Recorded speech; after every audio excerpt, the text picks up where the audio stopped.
ఓం శాంతి 10/12/2024 మధురమైన పిల్లలు, మీ ఈ రికార్డులు అనగా పాటలు సంజీవని మూలిక వంటివి. వీటిని మోగించడం ద్వారా నిరుత్సాహం తొలగిపోతుంది. ప్రశ్న: అవస్థ పాడవడానికి కారణమేమిటి? ఏ యుక్తి ద్వారా అవస్థ చాలా బాగా ఉండగలదు? జవాబు: 1. జ్ఞాననాట్యం చెయ్యరు. పరచింతన విషయాలు మాట్లాడటంలో తమ సమయాన్ని వృధా చేసుకుంటారు. అందుకే అవస్థ పాడైపోతుంది. 2. ఇతరులకు దుఃఖాన్నిచ్చినా సరే దాని ప్రభావము అవస్థపై పడుతుంది. ఎప్పుడైతే మధురంగా నడుచుకుంటారో, స్మృతిపై పూర్తి అటెన్షన్ ఉంటుందో అప్పుడు అవస్థ బావుంటుంది. రాత్రివేళ పడుకునే ముందు తక్కువలో తక్కువ అరగంట స్మృతిలో కూర్చోండి మరియు ఉదయమే లేచి స్మృతి చేయండి. అప్పుడు అవస్థ బావుంటుంది. పాట: నా మనసనే ద్వారంలోకి ఎవరొచ్చారు? ఓం శాంతి. ఈ రికార్డులను, పాటలను కూడా పిల్లల కోసం బాబా తయారు చేయించారు. వీటి అర్థాన్ని కూడా పిల్లలు తప్పింకెవరూ తెలుసుకోలేరు. బాబా ఎన్నోసార్లు అర్థం చేయించారు. ఇటువంటి మంచి మంచి రికార్డులు ఇంట్లో ఉండాలి. ఎప్పుడైనా ఏదైనా నిరుత్సాహం కలిగితే ఈ రికార్డులు మోగించడం ద్వారా బుద్ధిలోకి వెంటనే దాని అర్థం వస్తుంది. అప్పుడా నిరుత్సాహం తొలగిపోతుంది. ఈ రికార్డులు కూడా సంజీవని మూలిక వంటివి. బాబా డైరెక్షన్లైతే ఇస్తారు, కానీ వాటిని ఎవరైనా అమల్లోకి తీసుకురావాలి కదా. మా హృదయంలోకి మరియు మీ అందరి హృదయంలోకి ఎవరొచ్చారు అని ఈ పాటలో ఎవరంటున్నారు? ఎవరైతే వచ్చి జ్ఞాననాట్యం చేస్తారో వారంటారు. గోపికలు కృష్ణునితో నాట్యం చేయించేవారని అంటారు, కానీ అదేమీ లేదు. ఇప్పుడు తండ్రి ఓ శాలిగ్రామాలైన పిల్లలు అని అంటారు. వారిలా అందర్నీ అంటారు కదా. స్కూల్ అంటే స్కూలే, అక్కడ చదువుకోవడం జరుగుతుంది. ఇది కూడా స్కూలే. మన హృదయంలో ఎవరి స్మృతి కలుగుతుంది అన్నది పిల్లలైన మీకు తెలుసు. ఇంకే మనుష్యమాతృల బుద్ధిలోనూ ఈ విషయాలు లేవు. పిల్లలైన మీకు వారి స్మృతి ఉండే సమయం ఇదొక్కటే. ఇంకెవ్వరూ వారిని స్మృతి చేయరు. తండ్రి అంటారు, మీరు రోజూ నన్ను స్మృతి చేసినట్లయితే ధారణ చాలా బాగా జరుగుతుంది. నేను ఎలా డైరెక్షన్ ఇస్తున్నానో మీరు అలా స్మృతి చేయడం లేదు. మాయ మిమ్మల్ని స్మృతి చేయనివ్వదు. నేను చెప్పినట్లుగా మీరు చాలా తక్కువగా నడుచుకుంటారు మరియు మాయ చెప్పినట్లుగా చాలా ఎక్కువగా నడుచుకుంటారు. ఎన్నోసార్లు చెప్పాను, రాత్రివేళలో పడుకునే ముందు అరగంట తండ్రి స్మృతిలో కూర్చోవాలి అని. స్త్రీ పురుషులున్నా, కలిసి కూర్చున్నా లేక వేరువేరుగా కూర్చున్నా పర్వాలేదు. బుద్ధిలో ఒక్క తండ్రి స్మృతే ఉండాలి. కాని ఇలా ఏ ఒక్కరూ అరుదుగా స్మృతి చేస్తారు. మాయ మరిపింపజేస్తుంది. ఆజ్ఞానుసారంగా నడుచుకోకపోతే పదవిని ఎలా పొందగలరు? బాబాను ఎంతగానో స్మృతి చేయాలి. శివబాబా, మీరే ఆత్మలకు తండ్రి, అందరికీ మీ నుండే వారసత్వం లభించనున్నది. ఎవరైతే పురుషార్థం చెయ్యరో వారికి కూడా వారసత్వం లభిస్తుంది. బ్రహ్మాండానికి యజమానులుగా అయితే అందరూ అవుతారు. ఆత్మలందరూ ఏమీ చేయకపోయినా కాని డ్రామానుసారంగా నిర్వాణధామంలోకి వచ్చేస్తారు. అర్ధకల్పం భక్తి చేస్తారు, కానీ ఎవరూ తిరిగి వెళ్లలేరు. ఎప్పటివరకైతే నేను గైడ్గా అయి రానో అప్పటి వరకు ఎవరూ తిరిగి వెళ్లలేరు. అసలు ఎవరూ ఆ దారిని చూడనే లేదు. ఒకవేళ ఎవరైనా చూసి ఉన్నట్లయితే వారి వెనక అందరూ దోమల గుంపులా వెళ్లాలి. మూలవతనమంటే ఏమిటి, ఇది కూడా ఎవరికీ తెలియదు. ఇది తయారు చేయబడిన డ్రామా అని ఇదే రిపీట్ అయ్యేదుందని మీకు తెలుసు. ఇప్పుడు పగలులోనైతే కర్మయోగులుగా అయి వ్యాపార వ్యవహారాల్లో ఉండాలి. భోజనం తయారు చేయడం మొదలైన కర్మలన్నీ చెయ్యాలి. వాస్తవానికి కర్మ సన్యాసం అని అనడం కూడా తప్పే. కర్మ లేకుండానైతే ఎవరూ ఉండలేరు. కర్మ సన్యాసులు అని తప్పుడు పేరు పెట్టుకున్నారు. కావున పగలు వ్యాపారాలు మొదలైనవి చేయండి. కాని రాత్రివేళలో మరియు ఉదయమే తండ్రిని బాగా స్మృతి చేయండి. ఎవరినైతే ఇప్పుడు మీ వారిగా చేసుకున్నారో వారిని స్మృతి చేసినట్లయితే సహాయం కూడా లభిస్తుంది, లేకపోతే లభించదు.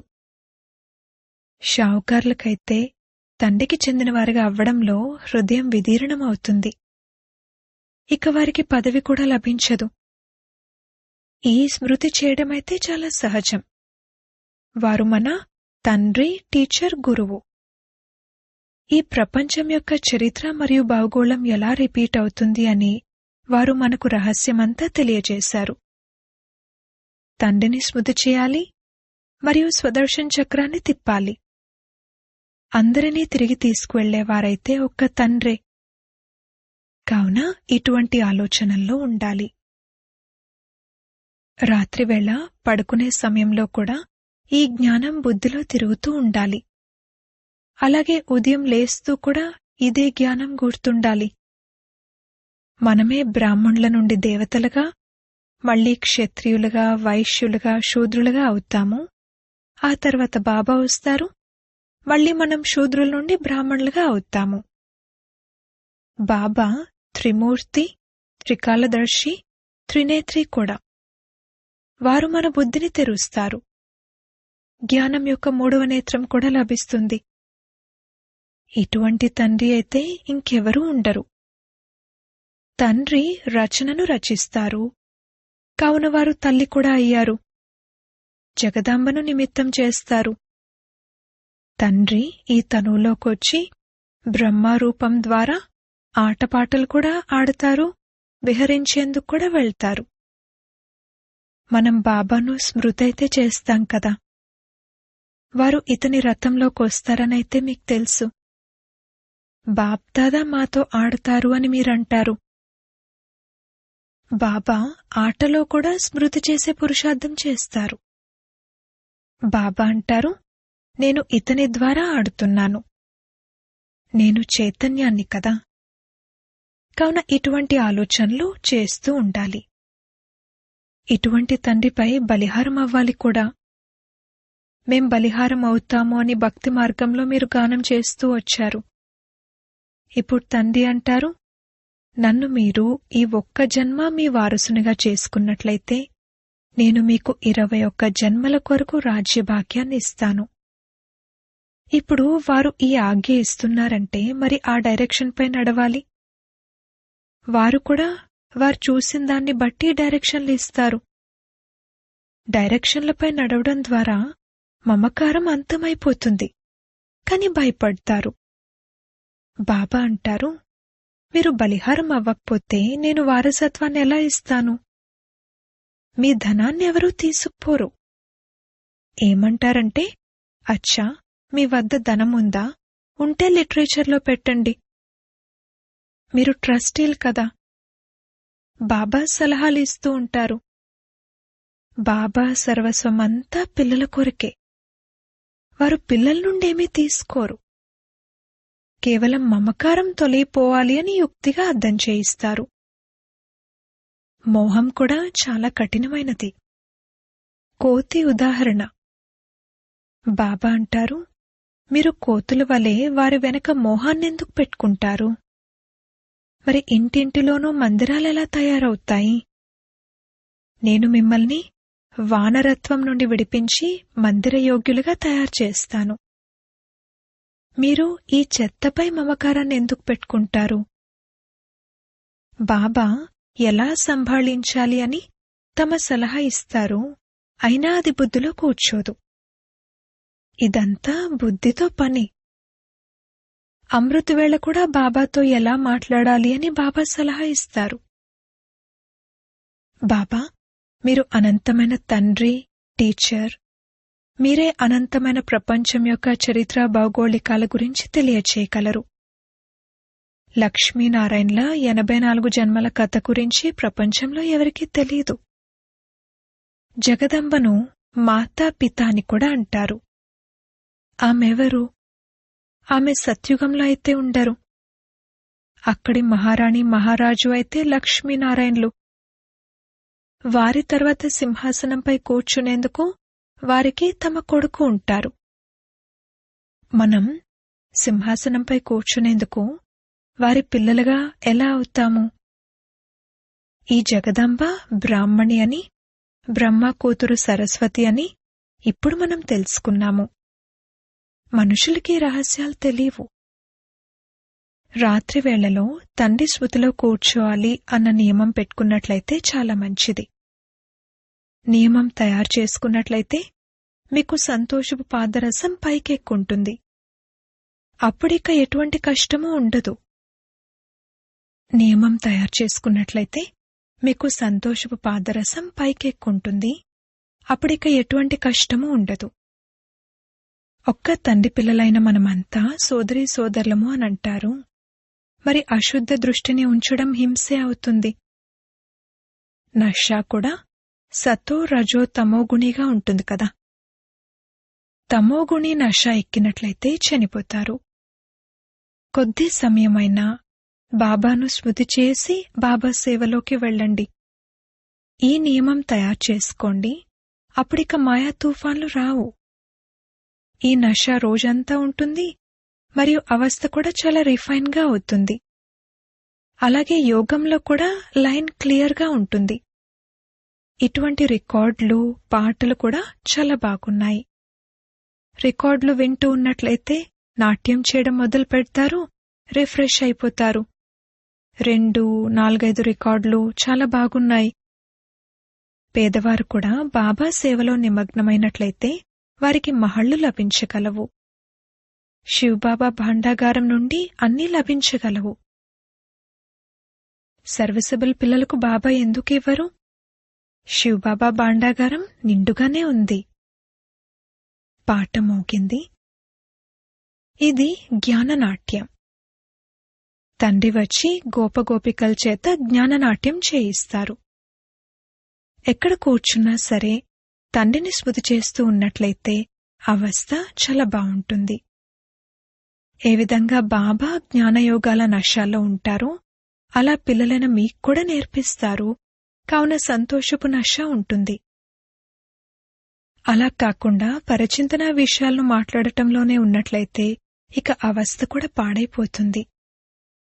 ఉదయాన్నే లేవడం అనేది చాలా మంచిది. బాబా స్మృతిలో కూర్చుని బాబాతో మధురాతి మధురమైన మాటలు మాట్లాడాలి. భాషణ చేసేవారైతే విచారసాగర మంతనం చేయవలసి ఉంటుంది. ఈరోజు ఈ పాయింట్లపై అర్థం చేయిస్తాము, ఇలా అర్థం చేయిస్తాము అని ఆలోచించాలి. మేము ఉద్యోగం వదిలేయాలా అని బాబాని చాలామంది పిల్లలు అడుగుతారు. కాని బాబా అంటారు, మొదట సేవ యొక్క రుజువునైతే ఇవ్వండి. బాబా స్మృతి కోసం యుక్తిని చాలా మంచిది తెలియజేశారు. కాని ఇది అలవాటు చేసుకునేవారు కోట్లాది మందిలో ఏ ఒక్కరో వెలువడతారు.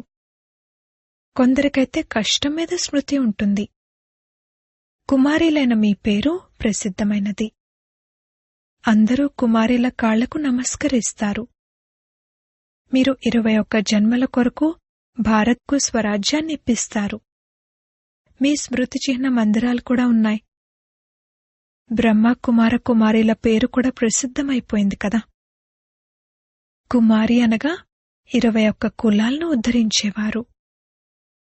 కావున ఆ అర్థాన్ని కూడా అర్థం చేసుకోవాల్సి ఉంటుంది. ఇది 5000 సంవత్సరాల రీల్ అని, ఏదైతే గతించిందో అదంతా డ్రామాయేనని పిల్లలైనా మీకు తెలుసు. పొరపాటు జరిగితే అది డ్రామాయే. ఇక ముందు కోసం తమ రిజిస్టర్ను సరిచేసుకోవాలి. ఇక మళ్లీ రిజిస్టర్ పాడవకూడదు. ఇది చాలా శ్రమతో కూడుకున్న పని. అప్పుడే అంతటి ఉన్నత పదవి లభిస్తుంది. బాబాకు చెందినవారుగా అయిన తర్వాత బాబా వారసత్వాన్ని కూడా ఇస్తారు. సవతి పిల్లలకు వారసత్వాన్ని ఇవ్వరు కదా. సహాయం చేయడం మీ కర్తవ్యము. వివేకవంతులైన పిల్లలెవరైతే ఉంటారో వారు ప్రతి విషయంలోనూ సహాయం చేస్తారు. తండ్రి ఎంత సహాయం చేస్తారో చూడండి. ధైర్యం ఉంచే పిల్లలకు తండ్రి సహాయం చేస్తారు. మాయపై విజయాన్ని పొందడానికి కూడా శక్తి కావాలి. ఒక్క ఆత్మిక తండ్రినే స్మృతి చేయాలి. ఇతర సాంగత్యాలన్నింటినీ వదిలి ఒక్కరితోనే సాంగత్యాన్ని జోడించాలి. బాబా జ్ఞానసాగరుడు. వారంటారు, నేను ఇతనిలోకి ప్రవేశిస్తాను, మాట్లాడతాను. ఇంకెవరూ ఇలా నేను తండ్రిని, టీచర్ను, గురువును, బ్రహ్మ, విష్ణు, శంకర్లను రచించేవాడిని అని అనలేరు. ఈ విషయాలను ఇప్పుడు పిల్లలైన మీరే అర్థం చేసుకోగలరు. అచ్చా, మధురాతి మధురమైన సిక్కిలదే పిల్లలకు మాతాపిత బాప్దాదాల ప్రియ స్మృతులు మరియు గుడ్ మార్నింగ్. ఆత్మిక పిల్లలకు ఆత్మిక తండ్రి నమస్తే. ధారణ కొరకు ముఖ్య సారము. మొదటి పాయింట్, పాత చెత్త ప్రపంచంపై మమకారాన్ని పెట్టుకోకూడదు. తండ్రి డైరెక్షన్పై నడుస్తూ తమ మమకారాన్ని తొలగించివేయాలి. ట్రస్టీలుగా అయి ఉండాలి. రెండవ పాయింట్, ఈ అంతిమ జన్మలో భగవంతుడిని మీ వారసునిగా చేసుకుని వారిపై బలిహారం అవ్వాలి. అప్పుడే 21 జన్మల రాజ్యభాగ్యం లభిస్తుంది. తండ్రిని స్మృతి చేసి సేవ చేయాలి.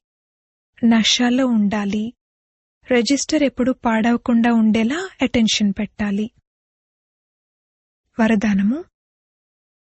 ప్రత్యక్ష ఫలం ద్వారా అతీంద్రియ సుఖపు అనుభూతిని పొందే నిస్వార్థ సేవాధారి భవ. సత్యుగంలో సంగమయుగ కర్మలకు ఫలం లభిస్తుంది. కాని ఇక్కడ తండ్రికి చెందినవారుగా అవ్వటం ద్వారా ప్రత్యక్ష ఫలం వారసత్వ రూపంలో లభిస్తుంది. సేవ చేశారు మరియు సేవ చేయడంతో పాటు సంతోషం లభించింది. ఎవరైతే స్మృతిలో ఉంటూ నిస్వార్థ భావంతో సేవ చేస్తారో వారి సేవ యొక్క ప్రత్యక్ష ఫలం తప్పకుండా లభిస్తుంది. ప్రత్యక్ష ఫలమే సదా ఆరోగ్యవంతులుగా చేసే తాజా ఫలం. యోగయుక్త యథార్థ సేవకు ఫలం సంతోషం, అతీంద్రియ సుఖం మరియు డబల్ లైట్ యొక్క అనుభూతి. స్లోగన్. ఎవరైతే తమ నడవడిక ద్వారా ఆత్మిక రాయల్టీ యొక్క ప్రకాశాన్ని మరియు నశాను అనుభవం చేయిస్తారో వారే విశేషాత్మలు. ఓం శాంతి.